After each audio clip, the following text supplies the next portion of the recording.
What if the woman trying to steal your husband showed up at your own housewarming party, twirling his house key like a victory flag? That's exactly what happened to me, Charlotte Manning, a woman who'd spent 23 years building a life with Jackson, raising our two children, Emma and David, and turning our newly renovated home into a symbol of our enduring love. The party was meant to celebrate that.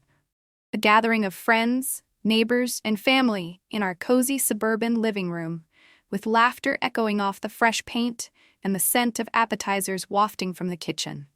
But as I carried a tray of spinach dip through the doorway, I caught Leah's voice, smooth and mocking, admiring our family photos on the mantel.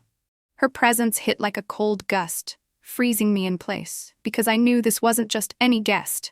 She was the secret that had been unraveling my marriage for months. The way she traced her finger over our wedding portrait, her smirk hinting at intimacies she shouldn't know, whispered of deeper betrayals yet to unfold, doors I'd soon lock forever behind me. Your wife has such lovely taste in home decor. Leah's voice, carried from our living room, where she stood admiring the family photos on our mantel. I just walked in from the kitchen, carrying a tray of appetizers for our housewarming guests, when I heard her comment to Jackson. But it wasn't what she said.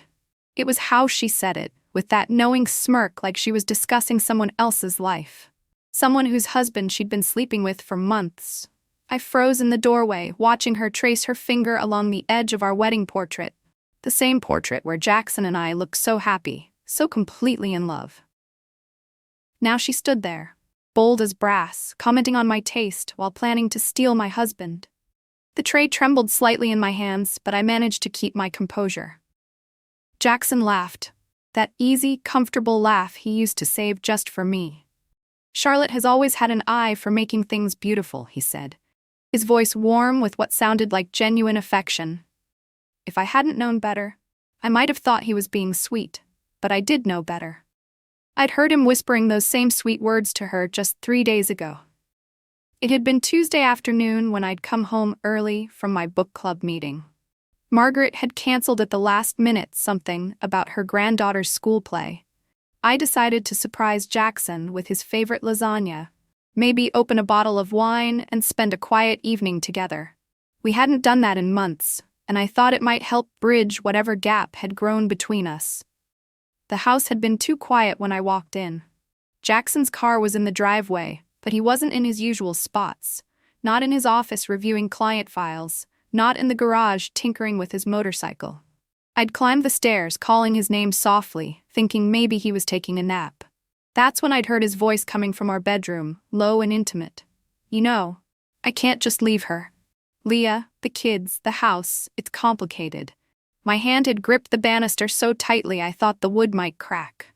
Leah? The same Leah who taught yoga at the community center where Jackson had been working out every Tuesday and Thursday for the past 6 months.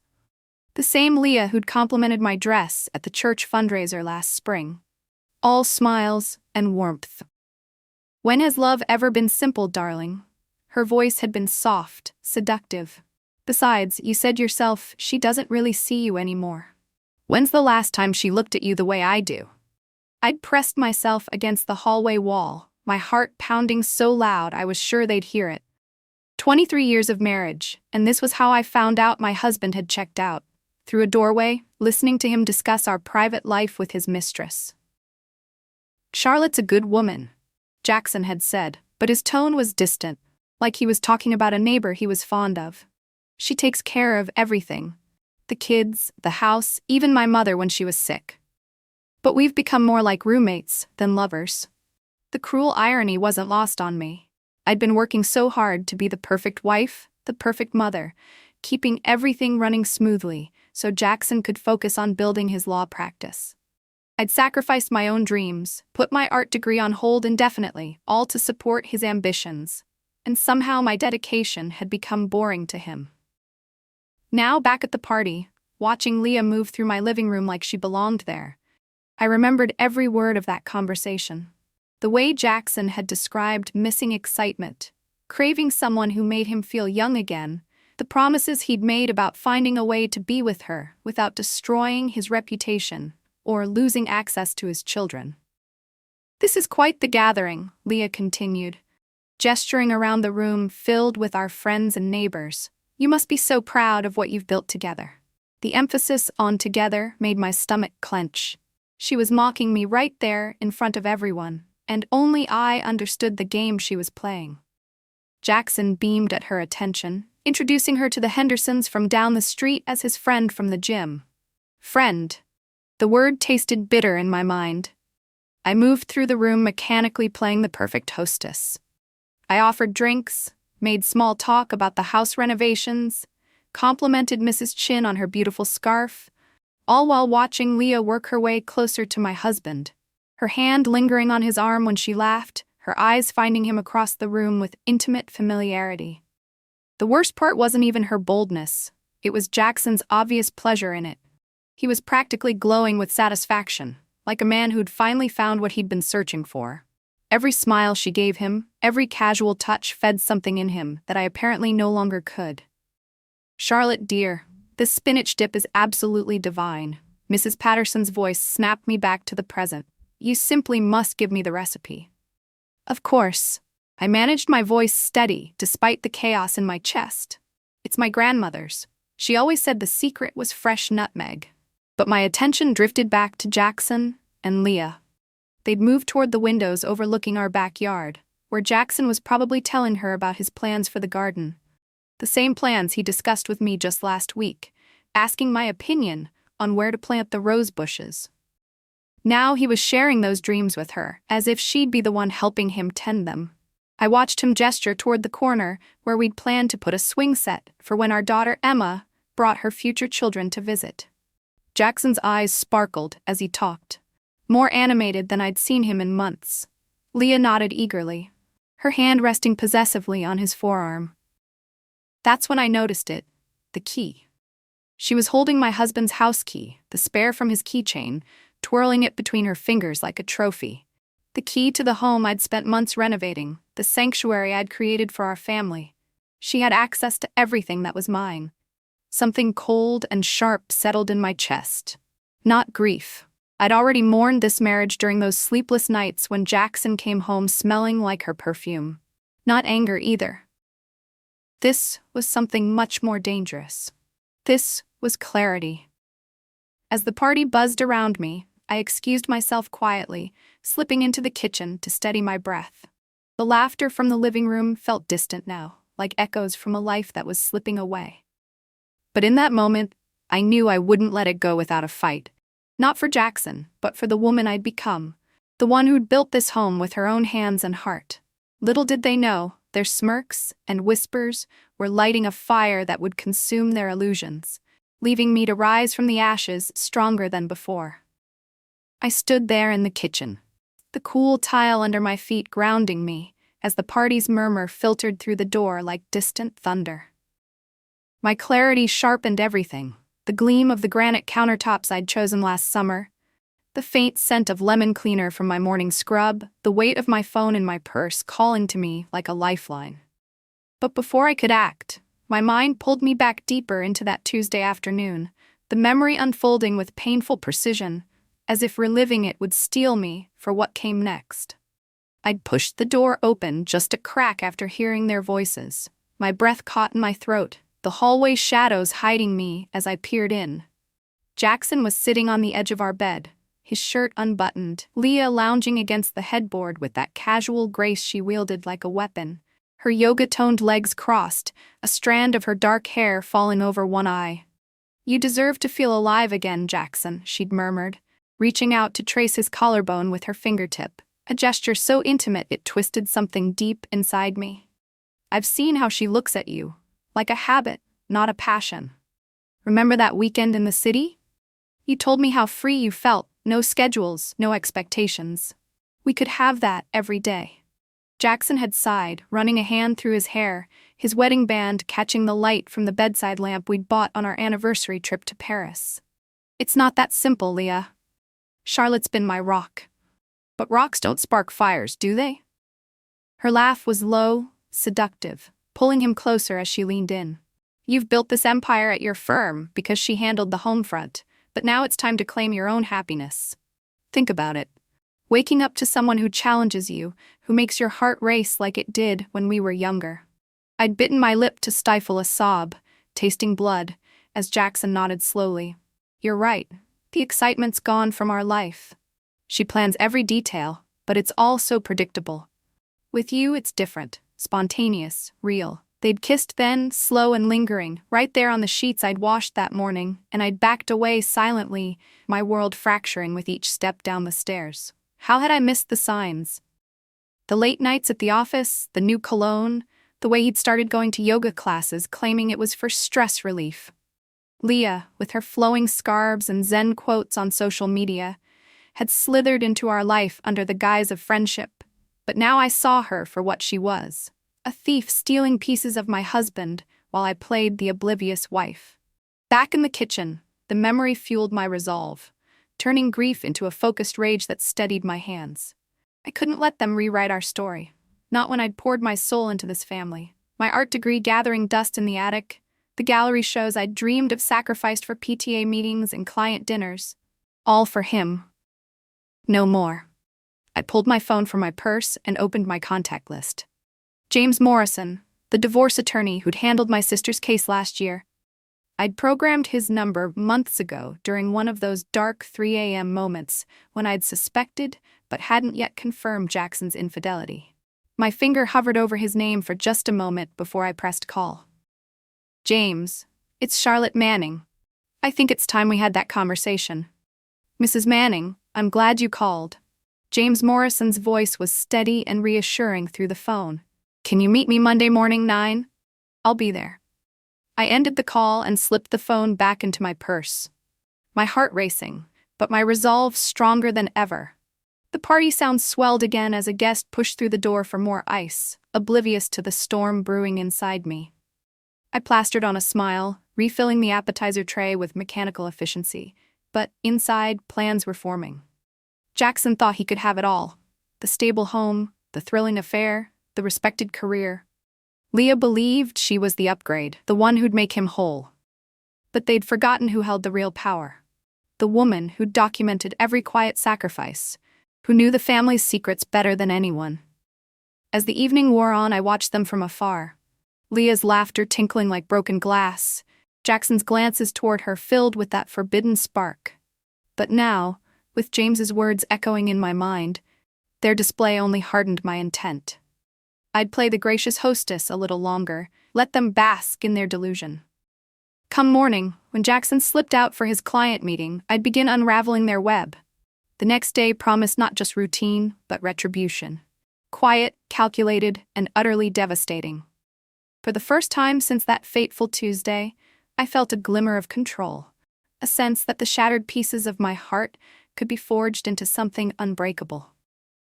The house felt different that night after the guests left. The remnants of the party scattered like clues. Empty glasses, crumpled napkins, a faint trace of Leah's perfume lingering in the air where she'd stood too close to Jackson. I cleaned methodically, wiping away the evidence of the evening while my mind mapped out the steps ahead. Sleep came fitfully, dreams haunted by snippets of their conversation, but when dawn broke, I was ready. Jackson kissed my cheek goodbye, his touch perfunctory, muttering about a busy day ahead. Code for breakfast with Leah at that little bistro on Maple Street, no doubt. I waited 30 minutes after his car disappeared down the driveway before I began my real work, the clarity from the party propelling me forward like an unstoppable force. His home office was my first stop.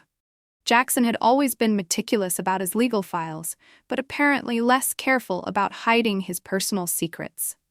I photographed credit card statements showing charges at restaurants I'd never been to, hotels in neighboring towns during weekends when he claimed to be playing golf with his partners. The paper trail painted a vivid picture of deception. His laptop revealed even more damaging evidence. Email threads between him and Leah stretched back 8 months, much longer than I'd initially suspected. The early messages were flirtatious, then progressed to explicit planning of their encounters. But what made my blood run cold were the messages where they discussed me. She's completely clueless, Jackson had written in March. Charlotte's so wrapped up in her perfect housewife routine, she doesn't notice anything anymore. Sometimes I wonder if she'd even care if she found out. Leah's response was equally cruel. Poor thing living in her little fantasy world. You deserve so much better than someone who's given up on life.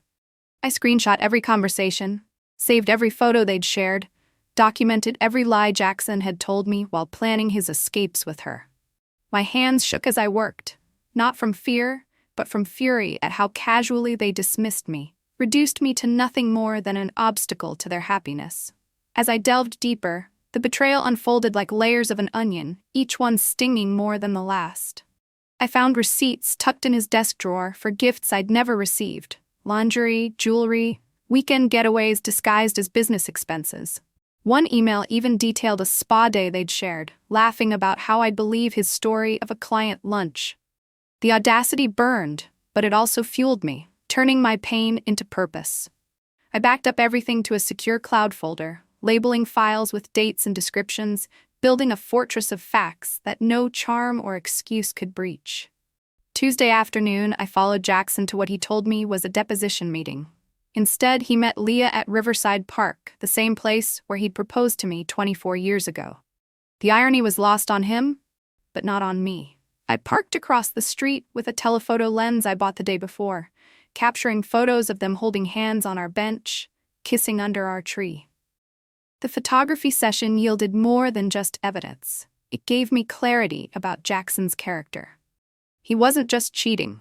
He was methodically destroying everything sacred about our relationship, every special place, every meaningful tradition he was sharing with her, and erasing my presence from his life.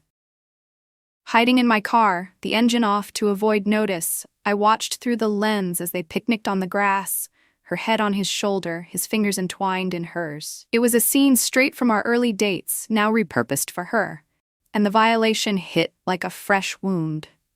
But I clicked away, zooming in on their faces, the park's fountain blurring in the background, each shot a nail in the coffin of our marriage.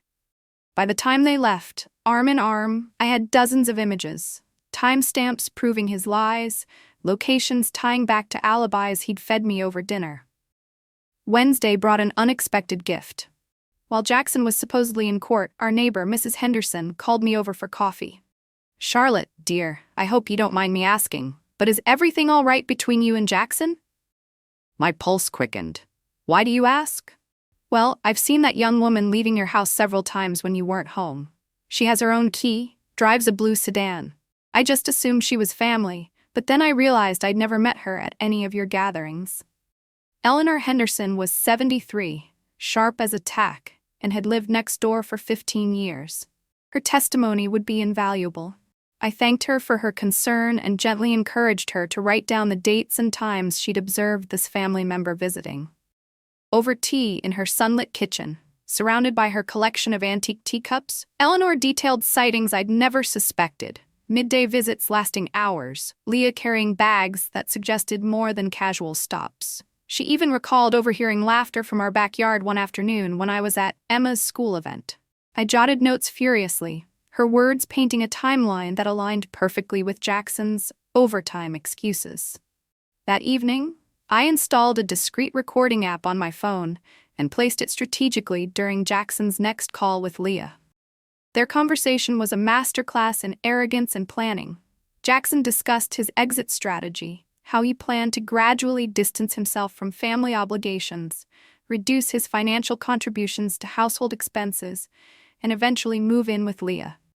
"I've already started moving money into the separate account," he told her. "Charlotte never looks at the bank statements anyway. By the time she realizes what's happening, I'll have secured enough to start fresh with you." The financial betrayal cut deeper than the emotional one. While I'd been managing our household budget, carefully saving for our children's college funds and our retirement, Jackson had been systematically draining our joint assets to fund his new life. Bank records showed transfers to an account I'd never known existed, payments to an apartment complex across town where Leah lived. Logging into our online banking from the quiet of my study, the screen's glow illuminating my face in the dim room, I traced transactions back months, small at first, then bolder. Thousands siphoned away under vague labels like consulting fees. One transfer even coincided with our anniversary. when he'd gifted me a simple card while apparently funding a lavish dinner for her. The numbers didn't lie, and neither would they in court. Thursday morning, I met with James Morrison. His office overlooked the courthouse where Jackson spent his days advocating for his clients, never imagining that his own wife was building a case against him just blocks away. "This is extensive documentation," James said, reviewing the files I'd brought. "Phone records, financial statements, witness testimony, photographic evidence. Your husband has been remarkably careless. He never thought I'd fight back," I explained. "He sees me as the submissive wife who will accept whatever scraps of attention he throws my way." James nodded grimly. "That overconfidence is going to cost him dearly. In cases like this, the spouse who documents everything usually wins everything." We spent 2 hours strategizing in his leather-scented office, maps of the courthouse visible through the window, as he outlined how the affair's duration and financial deceit would sway alimony and division of assets. He praised my thoroughness, suggesting we add affidavits from Eleanor and perhaps digital forensics on the emails. As I left, the weight of the folder under my arm felt like armor, protecting the future I was reclaiming.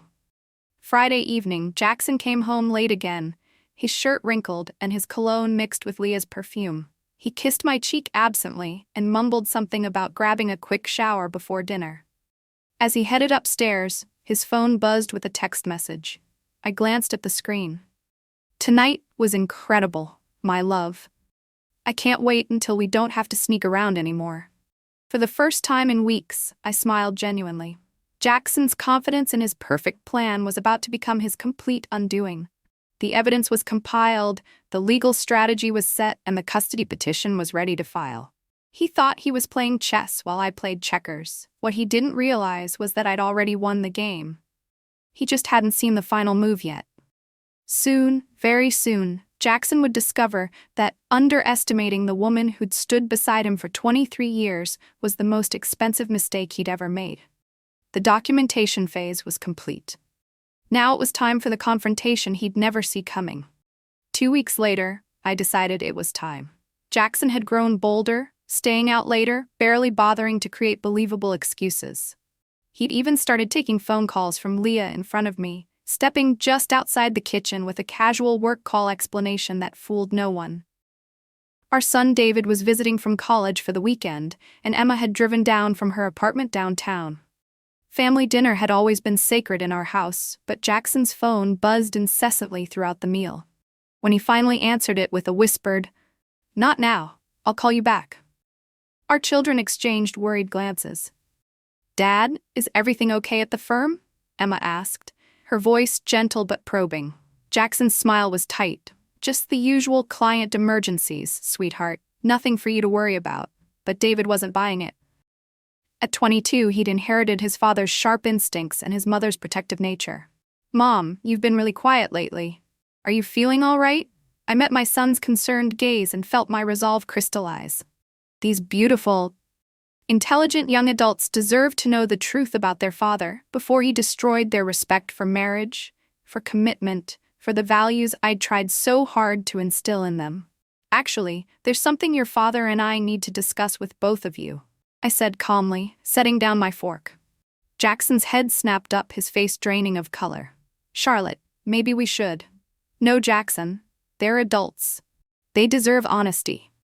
I stood and walked to the kitchen, retrieving the manila envelope from where I'd hidden it behind the coffee canister. My hands were steady as I returned to the dining room. "What's that, Mom?" Emma's voice was barely a whisper. I placed the envelope on the table between the Sunday roast and the bowl of mashed potatoes. Such an ordinary family dinner about to become extraordinary in all the wrong ways. "Your father has been having an affair for the past 8 months, I said, my voice clear and unwavering. "With a woman named Leah Patterson. They've been meeting in hotels, restaurants, even in our home when I wasn't here. He's been moving our money into a secret account to finance his new life with her." The silence that followed was deafening. David's fork clattered against his plate. Emma's face crumpled, then hardened as she looked at her father. "Dad." Her voice broke on the word. Jackson's mouth opened and closed like a fish gasping for air. "This isn't Charlotte." You don't understand the complexity of what? David's voice was ice cold. Of lying to your family, of betraying mom after 23 years. You kids don't understand adult relationships, Jackson stammered, grasping for control. Your mother and I have grown apart. Sometimes people find connections elsewhere when swear. Stop. Emma's command cut through his excuses. Just stop talking, Dad. You're making it worse. I opened the envelope and spread the contents across the table. Bank statements showing the secret transfers. Photos of Jackson and Leah at restaurants, in parks, entering her apartment building. Text message printouts where they mocked me, planned their future, discussed how to minimize Jackson's financial obligations to his family. Emma picked up one of the photos with shaking hands. This is Riverside Park where you proposed to Mom. Emma's sweetheart. Don't call me sweetheart. She slammed the photo down, tears streaming. How could you take her there? How could you ruin that place for Mom? David was reading the text messages, his jaw clenching tighter with each page. You called Mom clueless. You said she was living in a fantasy world. He looked up at Jackson with pure disgust. This woman, this Leah, she's been in our house. She has a key. Jackson finally found his voice, but it came out as defensive anger instead of remorse. You're both acting like children. Marriages end. People move on. Your mother is trying to poison you against me with this dramatic presentation. Dramatic presentation? I laughed, the sound harsh in the quiet room. Jackson, this is evidence for the divorce proceedings and the custody petition. His face went white. Custody petition. I pulled out the final document, the one James Morrison had filed that morning. Full custody of both children, even though they're adults now. Alimony based on your documented financial deception and 50% of all marital assets, including the retirement account you thought I didn't know about. Emma was staring at her father like she'd never seen him before. You were planning to leave us, all of us. It's not that simple. Yes, it is. David stood abruptly, his chair scraping against the hardwood floor. It's exactly that simple. You chose someone else over your family, over Mom, who supported your career for decades. Over us. Jackson's phone buzzed again. Leah's name flashed on the screen. Without thinking, he answered it. Not now, Leah. I'm dealing with. He caught himself, but it was too late. Oh my God, Emma breathed. She's calling you during family dinner. Even now, even after Mom just exposed everything, you're still prioritizing her. David snatched the phone from his father's hand. Hello, Leah? This is Jackson's son. Yeah, the one he was planning to abandon for you. I just wanted to let you know that my mother has filed for divorce, and you're about to be a very expensive mistake. He ended the call and set the phone on the table with deliberate calm. Jackson lunged for the phone, his composure finally cracking completely. You had no right. I had every right. David's voice was deadly quiet. She destroyed my parents' marriage. She gets to know there are consequences. The room fell silent, except for Emma's quiet crying. She was holding another photo. One of Jackson and Leah kissing on our front porch, the same porch where she'd taken prom pictures just 4 years ago. I can't even look at you right now, she whispered to her father. I need to leave. As Emma gathered her purse and keys, Jackson finally seemed to grasp the magnitude of what he'd lost. Please, Emma. David, don't let this destroy our relationship. I'm still your father. David paused at the doorway. No, Dad. You are our father now. You're just the man who broke our mother's heart and taught us that promises don't mean anything. The front door closed behind them with a finality that echoed through the house. Jackson and I sat in the ruins of our family dinner. 23 years of marriage reduced to legal documents and bitter truth scattered across the table like wreckage. This isn't over, Charlotte, he said. Finally, I looked at the man I'd once loved more than life itself. Yes, Jackson, it is. The air in the dining room hung heavy with the scent of cooling food, the candles flickering low as shadows danced on the walls we'd painted together. In that moment, his defiance only solidified my path forward, the envelope's contents a testament to my newfound strength. But as he stormed upstairs, slamming the bedroom door, I knew the real battle was just beginning. Courtrooms, lawyers, and the unraveling of lies that would expose him completely. The morning after our family dinner confrontation, Jackson was gone. His clothes, his personal belongings, even his favorite coffee mug, all disappeared overnight like he'd never existed in our home. He left behind only a hastily scrawled note on the kitchen counter. "I'll be staying at the Marriott downtown until we can work this out civilly." Civilly. The man who decimated our marriage with lies and financial theft wanted to handle things civilly. By noon, a courier delivered documents from Hartwell, Briggs & Associates, the most expensive divorce firm in the city. Jackson wasn't just hiring a lawyer. He was assembling an army. The papers demanded joint custody of all minor children and 50-50 asset division, conveniently ignoring the secret bank account and 8 months of documented adultery. I called James Morrison immediately. "They're trying to steamroll us before we can present our evidence properly." "Let them try," James replied calmly. "Expensive lawyers can't rewrite facts, Charlotte. We have documentation they can't dispute." The first hearing was scheduled for 3 weeks later. In the meantime, Jackson launched what I can only describe as a charm offensive. He called Emma and David daily, painting himself as the victim of my vindictive overreaction. He sent flowers to my office with notes about working through this difficult time together. He even had the audacity to suggest marriage counseling through his attorney. But his biggest mistake was involving Leah in his legal strategy. 2 days before our first court appearance, I received a call from Emma. "Mom, you need to see something. Can you meet me at that coffee shop on 5th Street? When I arrived, Emma was sitting in a corner booth with her laptop open, her face pale with anger.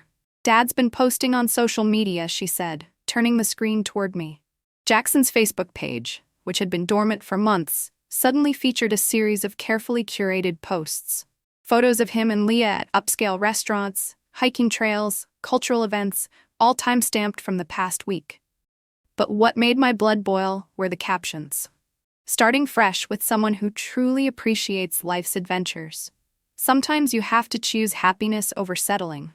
Grateful for second chances and new beginnings." Each post was a calculated slap in the face designed to present their relationship as a healthy new start rather than the result of months of lying and betrayal. But Emma had noticed something I initially missed. "Look at the dates, Mom. He's been posting these every day since the family dinner. But look at this one." She pointed to a photo of Jackson and Leah at a wine tasting. "This was taken 6 months ago. I recognize the outfit she's wearing from the housewarming party." He's backdating posts to make it look like their relationship started after he left, not before. My daughter's sharp observation had just handed us another piece of evidence. Jackson's attempt to rewrite history on social media would backfire spectacularly in court. As I sipped my coffee, the steam rising in curls that mirrored the twisting anger in my gut, I screenshot the posts myself, noting the metadata discrepancies that screamed manipulation. Emma's insight wasn't just helpful. It was a reminder of the family bond Jackson had underestimated, our children becoming allies in exposing his facade. The first hearing was brutal. Jackson's lead attorney, Marcus Hartwell, was everything I'd expected. Silver-haired, commanding presence, expensive suit that probably cost more than most people's monthly salary. He presented Jackson as a devoted father who'd made a difficult decision to leave an emotionally distant marriage. "My client recognizes that marriages sometimes end," Hartwell announced to the judge. "But his commitment to his children has never wavered. He's seeking joint custody and fair asset division, nothing more." When it was James's turn, he calmly presented our evidence chronologically. Bank statements showing the secret transfers, starting 8 months before Jackson left. Text messages between Jackson and Leah discussing their future together while Jackson was still living in our family home. Photos of them together at locations where Jackson had claimed to be attending work functions. But the most damaging evidence was Jackson's own social media manipulation. James displayed the screenshots Emma had captured, showing the original timestamps versus the posted dates. "Your Honor, Mr. Manning isn't just rewriting his relationship timeline. He's actively deceiving the court about when this affair began." James stated, "This demonstrates a pattern of calculated dishonesty that extends beyond marital infidelity into potential fraud." The courtroom air was thick with tension, the wooden benches creaking under shifting spectators, as Judge Patricia Hawkins peered over her glasses at the exhibits. I watched Jackson's face crumble as his own attorney shot him a furious look. Hartwell clearly hadn't known about the social media posts, and his client's deception had just undermined their entire strategy. Judge Patricia Hawkins was a stern woman in her 60s, who'd seen every possible divorce scenario in her 20-year career. She studied the evidence for what felt like an eternity before speaking. "Mr. Manning, I'm troubled by these discrepancies in your timeline. More concerning is the apparent attempt to mislead this court about the nature and duration of your extramarital relationship." Jackson's second attorney, a younger woman named Rebecca Chase, tried to salvage the situation. "Your Honor, my client's social media posts were simply poor judgment during an emotional time." "Counselor," Judge Hawkins interrupted. "Poor judgment is posting unflattering photos of your ex. This appears to be deliberate deception designed to influence these proceedings." The hearing was adjourned with a stern warning to Jackson about providing accurate information to the court. As we left the courthouse, I could hear Hartwell's angry whispers to his client about undisclosed information and compromise strategy. Walking down the stone steps into the crisp afternoon air, the city's bustle a stark contrast to the controlled chaos inside, I felt a surge of validation. Jackson's attempts to charm and manipulate had only dug his hole deeper, his social media ploy revealing the depths of his desperation. But Jackson wasn't finished fighting dirty. 2 weeks later, I received notice that he was challenging my fitness as a parent, claiming I'd emotionally manipulated our children against him and was using them as weapons in our divorce. The accusation was so outrageous that even James seemed shocked. "He's desperate," he told me. "This kind of counterattack usually backfires, but we need to be prepared for him to drag this out as long as possible." The claim stung, twisting the knife of betrayal further, but it also ignited a fiercer determination. I'd protected my family through evidence, not manipulation, and the court would see that. As the next hearing loomed, I gathered more affidavits from friends who'd witnessed my steady parenting, turning his attack into another opportunity to showcase his pettiness. Jackson's desperation became evident during the second hearing when he took the stand himself. Under cross-examination, James methodically walked him through every lie, every secret meeting, every financial deception. "Mr. Manning, you testified that you love your children above all else. Yet, you moved nearly $40,000 from their college fund to finance your relationship with Ms. Patterson. How do you reconcile those two statements?" Jackson's answer was a masterclass in deflection and self-pity. "I was emotionally confused. My marriage had been dead for years. I made some financial decisions I regret, but that doesn't make me a bad father. Dead for years." James pressed. "Yet you and Mrs. Manning attended couples counseling just 18 months ago, renewed your wedding vows on your 20th anniversary, and purchased a new home together last year. Which version is the truth, Mr. Manning?" The courtroom was silent, except for the court reporters clicking keys. Jackson had been caught in another lie, and everyone could see it. As he squirmed under the fluorescent lights, his tie loosened and forehead beating with sweat, I sat composed in my seat, the wooden railing cool against my palms. Hartwell objected repeatedly, but Judge Hawkins overruled each time, her gaze sharp as she allowed James to dismantle Jackson's narrative piece by piece. It wasn't just the financials. James brought up the emails where Jackson had bragged to Leah about dodging family events to meet her, framing me as the nagging obstacle. "You described your wife as clueless in these messages," James said, projecting one on the screen for the court. "Does that align with your claim of an emotionally distant marriage? Or was it simply convenient to belittle her while you pursued this affair?" Jackson stammered, his voice echoing hollowly in the room. "I was venting, that's all. People say things in private they don't mean." But the judge's raised eyebrow spoke volumes. She'd heard enough excuses in her career to spot a hollow one. In the days leading up to this, Jackson had escalated his counterattacks beyond the courtroom filings. He'd reached out to mutual friends, spinning tales of my supposed instability, claiming I'd fabricated evidence out of jealousy and was alienating the children to punish him. One evening, my phone rang with a call from our old neighbor across town, someone we'd hosted barbecues with for years. "Charlotte, I hate to get involved, but Jackson says you're not yourself lately, that the stress is making you see things that aren't there." I listened patiently. the betrayal stinging anew. But then I emailed her copies of the bank statements and photos. Redacted, of course, but enough to show the truth. She called back the next day, apologetic and furious on my behalf. "He's been calling everyone," she confessed, trying to rally support before the hearing. It was a smear campaign, pure and simple, designed to erode my credibility outside the legal arena, but it only backfired, turning former acquaintances into reluctant witnesses for my side. Emma and David faced their own barrage. Jackson flooded their inboxes with messages pleading his case, attaching old family photos to evoke nostalgia, insisting my overreaction was tearing the family apart. David showed me one during a visit home, his face etched with exhaustion. "Look at this, Mom. He's saying you brainwashed us at that dinner." As if we couldn't see the evidence with our own eyes. We hugged in the kitchen, the same spot where I'd first called James, and I assured him we were stronger together. To counter, I encouraged the kids to write their own statements for the court, voluntary affidavits detailing how Jackson's actions had shattered their trust, not my words. It was empowering for them, a way to reclaim their voices in the chaos he'd created. Back in the hearing, Rebecca Chase tried to redirect, painting me as the vindictive one by questioning my motives in gathering evidence. Mrs. Manning went to extreme lengths. Surveillance, recordings, doesn't that suggest obsession rather than protection? But James objected smoothly, and when allowed to respond, I took the stand briefly, my voice steady as I explained. I documented to protect my family from further harm, not out of spite. The facts speak for themselves.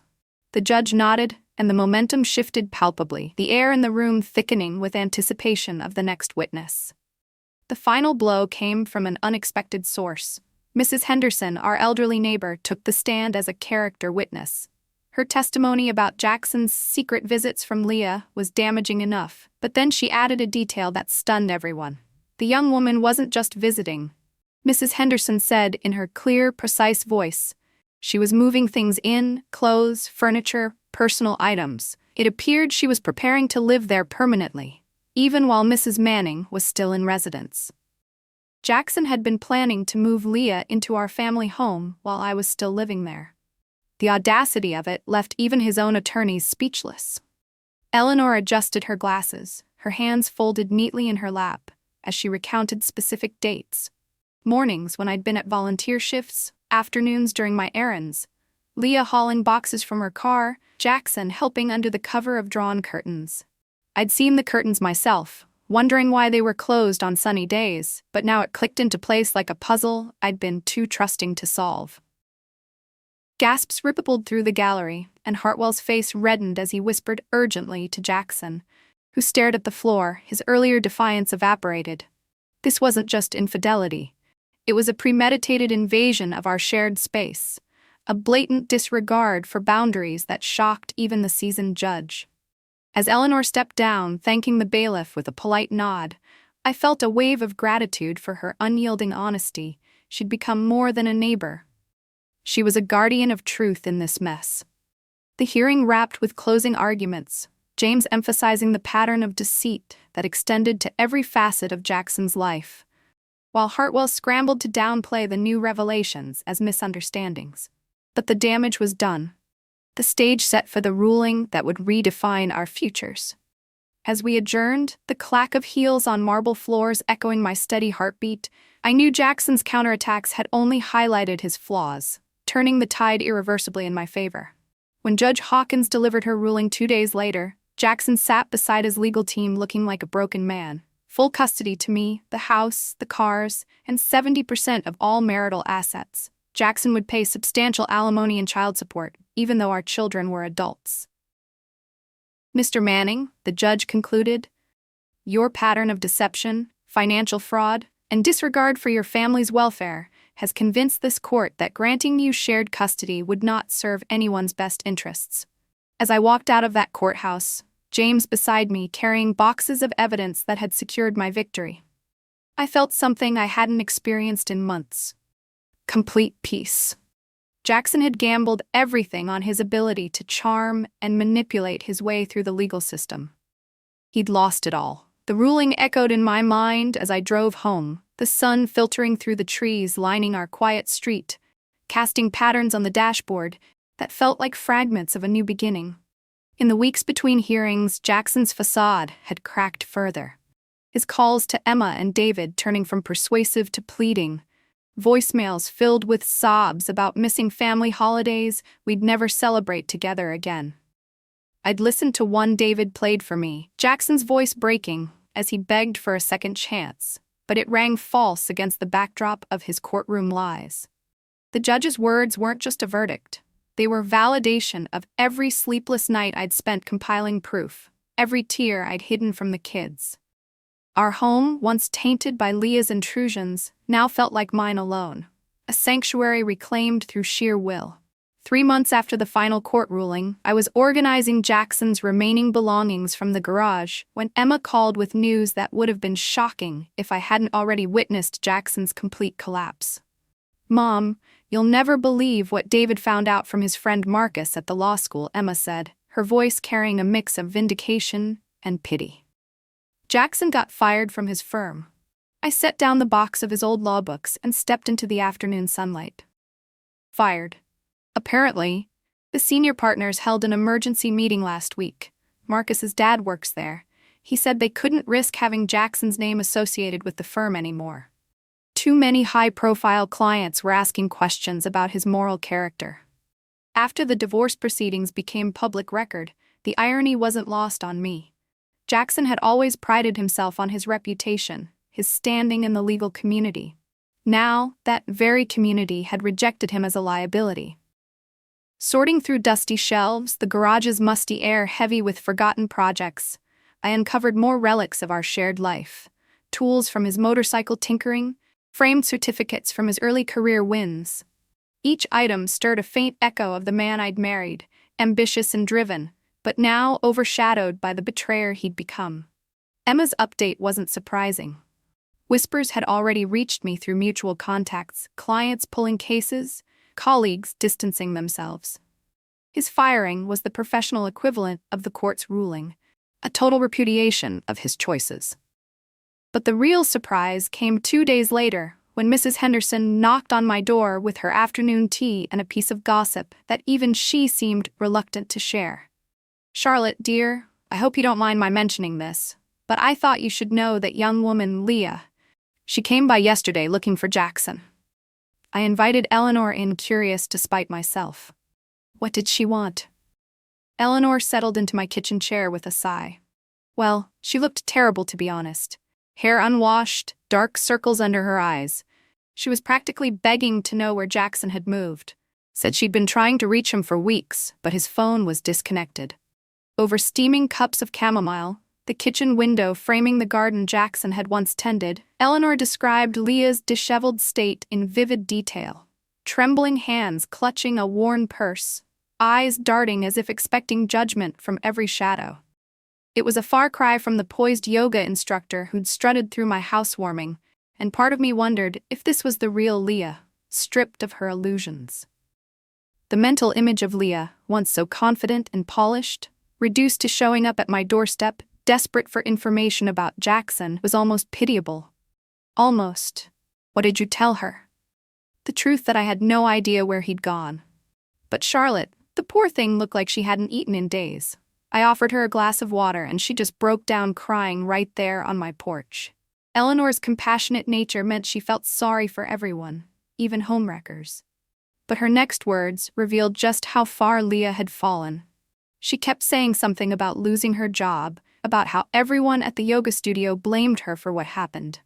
Apparently, some of the other instructors' husbands attend Jackson's firm, or used to anyway, and word got around about the affair. The yoga studio where Leah taught had been her sanctuary, the place where she'd built her identity as a wellness guru and spiritual guide. Now, even that had been stripped away by the consequences of her choices. A week later, I discovered just how complete Leah's social exile had become when I ran into Sarah Mitchell at the grocery store. Sarah had been friends with Leah since college, and I'd seen them together countless times at community events. "Charlotte, I want you to know how sorry I am about everything," Sarah said, her voice heavy with guilt. "I had no idea Leah was involved with Jackson. If I'd known, I would have said something. It's not your responsibility, Sarah. Leah made her choices. Sarah nodded, but I could see she was struggling with something. The thing is, she called me last month asking if she could stay with my family for a while. Said she was having financial difficulties and needed a place to regroup, and I told her no. Sarah's voice was barely a whisper. I couldn't risk my marriage, my children's stability, for someone who had so little regard for other people's families. But I feel terrible about it. The conversation revealed the extent of Leah's isolation. When you're the other woman, you discover quickly that few people want to harbor someone who's proven she can't be trusted around marriages. Amid the produce aisles, the fluorescent lights buzzing overhead, Sarah's confession painted a picture of Leah's unraveling network. Friends turning away, invitations drying up, her once vibrant social circle shrinking to echoes of judgment. It was a chain reaction, the affair's ripple effects touching everyone connected, and in that moment, I felt the weight of justice settling like a quiet storm. 2 weeks later, I learned that Leah's isolation wasn't just social. It was geographical. David's girlfriend worked at the post office and mentioned that Leah had filed a forwarding address to Phoenix, Arizona. She's gone. I asked David when he called to tell me.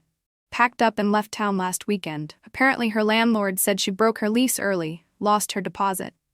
Word is she couldn't find work anywhere in the city after the yoga studio let her go. Phoenix, a place where no one knew her story, where she could start over without the weight of being the woman who destroyed the Manning family. But I wondered if geographical distance could really outrun the person you'd become. The most unexpected update came from Jackson himself, though I only learned about it through Emma. He'd called our daughter in what she described as a pathetic state, rambling about how Leah had abandoned him when things got difficult. He actually had the nerve to sound surprised. "Mom," Emma told me during our weekly lunch, like he couldn't understand why someone who was willing to break up a marriage might not stick around when the situation became inconvenient for her. Jackson had apparently spent weeks trying to track down Leah, even hiring a private investigator to find her new address in Phoenix. When he finally reached her, she refused to see him or even speak with him on the phone. He kept saying she owed him an explanation. Emma continued, shaking her head. The man who spent 8 months lying to his family thinks someone owes him honesty. The irony is incredible. But perhaps the most telling detail came from David, who'd maintained sporadic contact with his father out of what he called morbid curiosity. "Dad's living in a studio apartment downtown," David reported. "One-room hot plate shared bathroom down the hall. He asked if he could borrow money for a deposit on a better place. What did you tell him?" "The same thing Leah apparently told him." "No." David's voice was matter of fact. "He made his choices. Now he gets to live with them." 6 months after my victory in court, I received one final piece of information about Leah's fate. A former colleague from the yoga studio called to tell me that Leah had tried to get her job back, claiming the whole affair had been a misunderstanding and that she'd been manipulated by an older man. "Can you believe the nerve?" the instructor asked. She actually tried to paint herself as the victim, like Jackson somehow forced her to wreck his marriage. But the yoga studio wasn't buying her revised narrative. They'd already replaced her with someone whose personal life didn't come with scandal and community backlash. As I hung up the phone, I realized that Leah's greatest punishment wasn't the loss of her job or even her exile from our city. It was the loss of her identity as someone special. Someone worth destroying a family for. She'd convinced herself that Jackson's attention meant she was extraordinary, that their love was worth any cost. Now she was just another woman who'd made terrible choices, alone in a city where no one knew her name or cared about her story. Standing in my kitchen, the same kitchen where I'd made that first call to James Morrison, I felt something I hadn't expected: complete indifference. Not satisfaction, not vindication, just the peaceful absence of any feeling about Leah at all. She'd become what she'd always been, irrelevant to my life. I was free to move forward, to build something new on the foundation of my own strength, rather than on the ruins of Jackson's betrayal. The woman who'd once threatened to steal my husband was now just a cautionary tale, a reminder that actions have consequences and that some doors once closed never open again. My children were proud of me. My friends respected my courage. My future was my own. The mistress had fallen, but I had risen. In the quiet months that followed, I began rediscovering pieces of myself long set aside. The art supplies gathering dust in the attic, now spread across a sunlit corner of the living room. Canvases blooming with colors I'd forgotten I loved. Emma and David visited more often, our conversations shifting from the wreckage of the past to dreams for the future. Their support a gentle anchor in my healing. Jackson's occasional attempts at contact faded into silence. His life a distant echo I no longer strained to hear. And Leah, in her desert exile, became a faint memory, like a shadow dissolving at dawn. The home I'd fought for stood stronger, filled with laughter that was truly mine. As time softened the edges of those turbulent days, I found solace in simple rituals. Morning walks through the garden, where rose bushes I'd planted alone now flourished under my care. Evenings with a sketchbook, lines flowing freely without the weight of unspoken resentments.